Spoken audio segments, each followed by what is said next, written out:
Tengo en la línea telefónica a Michelle Martínez, es neumóloga pediatra. Desde el pasado 30 de agosto, que iniciaron las clases presenciales en educación básica aquí en Sonora, se habían confirmado cerca de 259 casos positivos de COVID-19 en alumnos y maestros.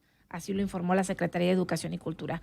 Bueno, vamos a conocer el punto de vista del especialista sobre estos filtros de seguridad que se instalan en las escuelas. ¿Confía en ellos? ¿Qué tan efectivos son los que están ubicados en estos planteles? Además del registro de vacunación para menores con alguna comorbilidad. ¿Qué tipo de comorbilidades son las que se toman en cuenta o a consideración para vacunar a menores, que todavía no empieza aquí en Hermosillo, por cierto? Doctora, buenos días, un gusto saludarla.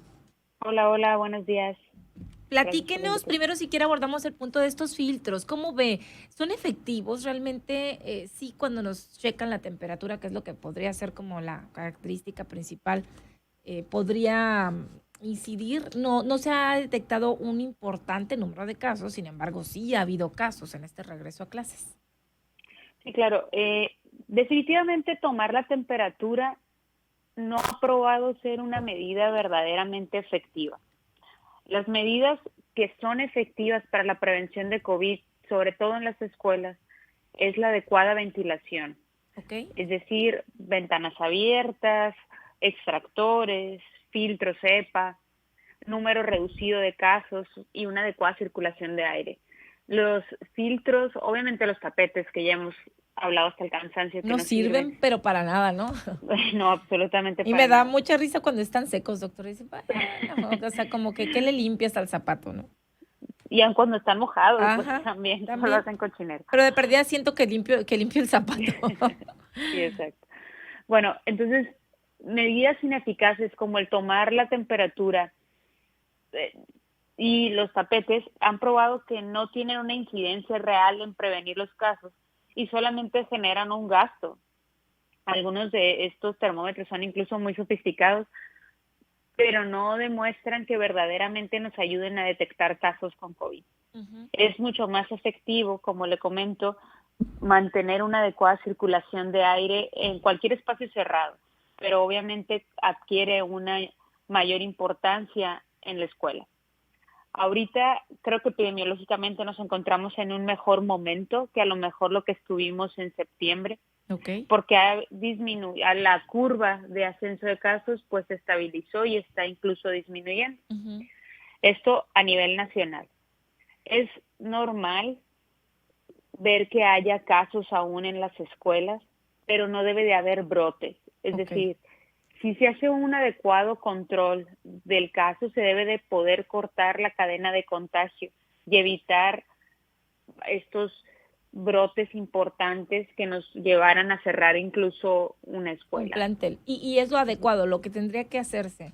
Ojo Exacto. papás, atención papás, porque cuando hay un caso positivo o sospechoso, se tiene que hacer una intervención rápida por parte del equipo docente o de salud en cada plantel, como lo hemos visto o lo han reportado algunos papás, ¿no? Los mandan a casa o por lo menos a los del grupo. Sí, exacto.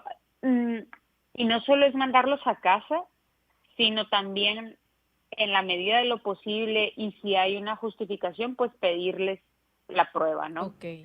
Que ahí es lo que es complicado, sobre todo en los planteles de educación pública, Ujú. porque evidentemente las pruebas son costosas Siguen y no siendo todo, caras, sí. sí, exacto, y no están al alcance para hacerlas cada semana, o sea, hay que ser bien juiciosos a quiénes y cuándo pedimos la prueba Ujú. como autoridad de salud, pues para evitar gastos mayores. O si no puedo pedirles la prueba, al menos hacer una cuarentena que me permita otra vez cortar la cadena de contagio. Ujú.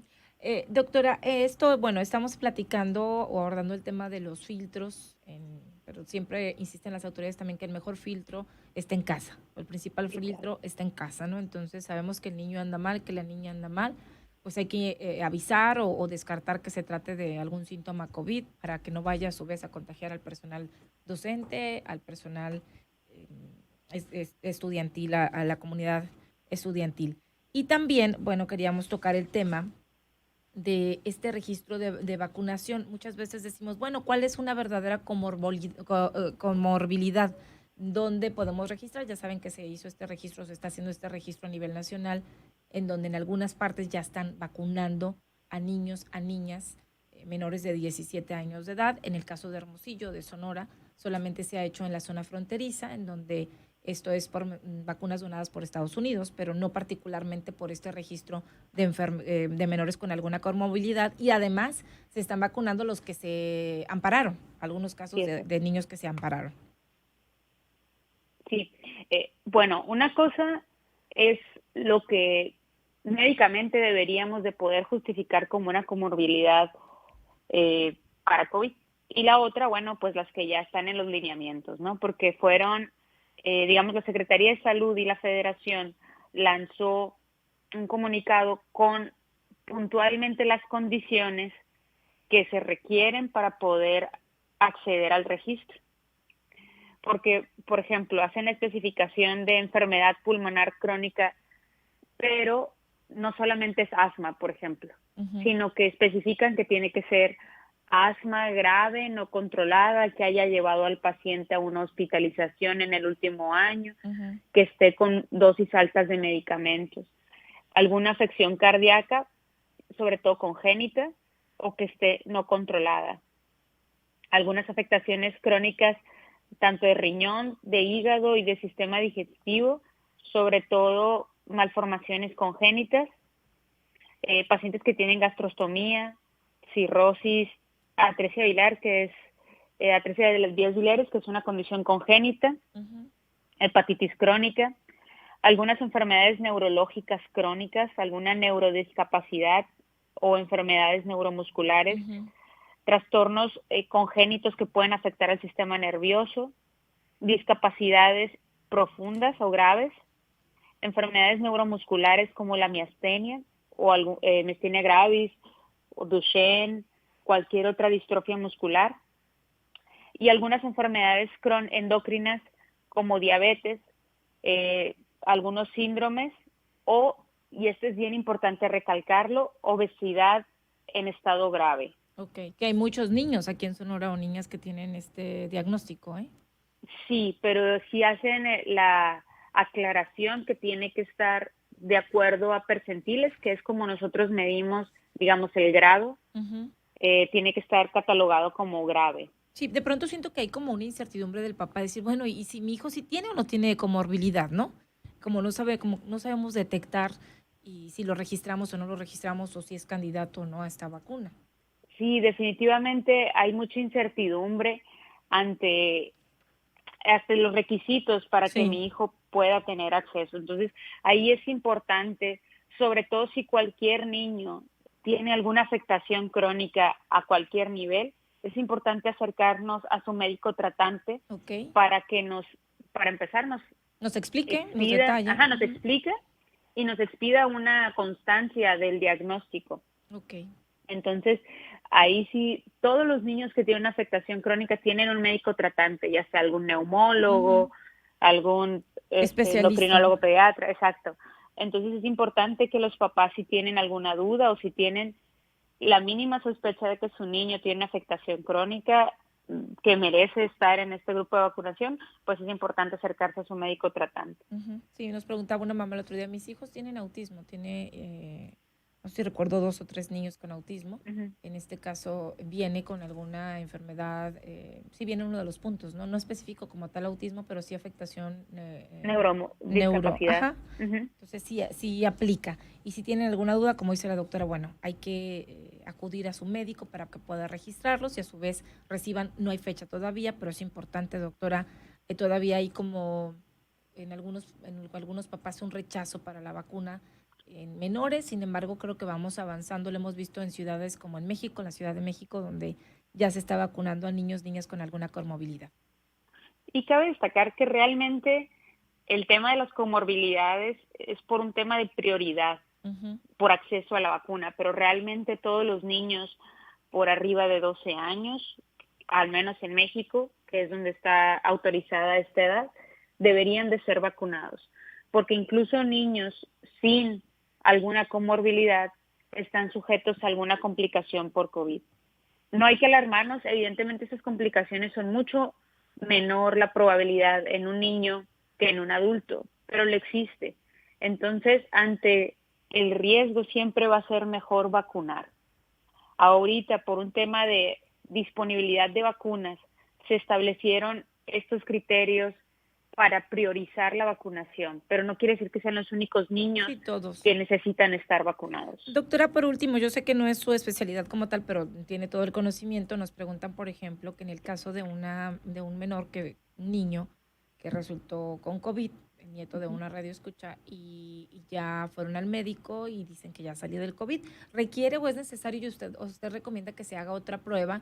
Muchos recomiendan también esta placa para ver cómo quedan sus pulmones, si hubo afectación o algo. ¿Qué recomienda? Pues es mi especialidad, ¿no? Ujú, sí, Sí, eso sí, dejo no, eso sí es su especialidad, pero me refería yo al tema del caso. de los días, ajá, que es como más Claro. con epidemiólogos o etcétera. Ujú. Pues no, sí los vemos nosotros, Sí, ok, pero regresando a la pregunta, va a depender si hay sintomatología posterior. Es decir, si el niño notamos que sigue cansado, si el niño todavía presenta dolores de cabeza o notamos que se encuentra fatigado, sí es importante una valoración, en este caso desde el punto de vista de neumología, ok. o dependerá de la afectación, ¿no? O de su pediatra. Pero sí es importante darle seguimiento a la sintomatología crónica. Si el niño solamente le dio un resfriado en el tema de COVID y no tiene síntomas posteriores, pues las revisiones pediátricas de seguimientos van a ser suficientes. No a todos los niños necesitamos pedirles radiografía o tomografía o incluso exámenes de laboratorio. Otra prueba, o sea, ya no es necesario por los costos. A veces el médico dice cuándo ya no es necesaria una prueba, porque a veces sí te la piden, inclusive para regresar a clases.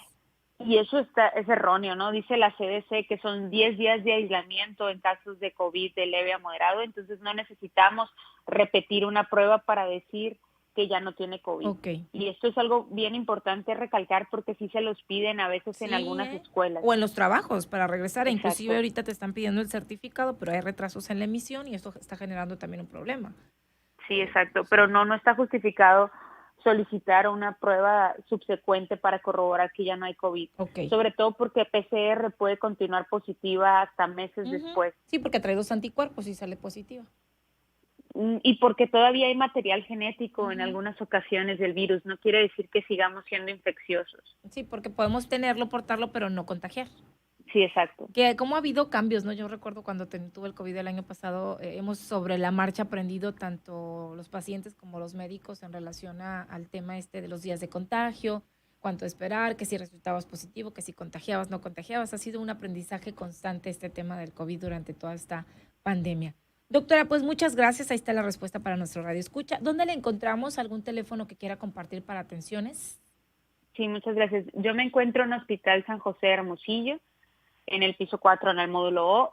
Me encuentran en el teléfono 109-0580 o en mis redes sociales como Facebook e Instagram. También a veces me mandan muchas preguntas, ya sea por mensaje directo o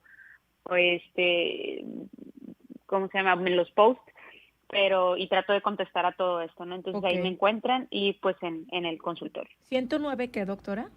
109-0580. 0580, ok, para consultas con la neumóloga pediatra Michelle Martínez. Michelle, le mandamos un abrazo, muchísimas gracias, bonito día. Igualmente, bonito día, muchas gracias. Gracias, ahí está la experta.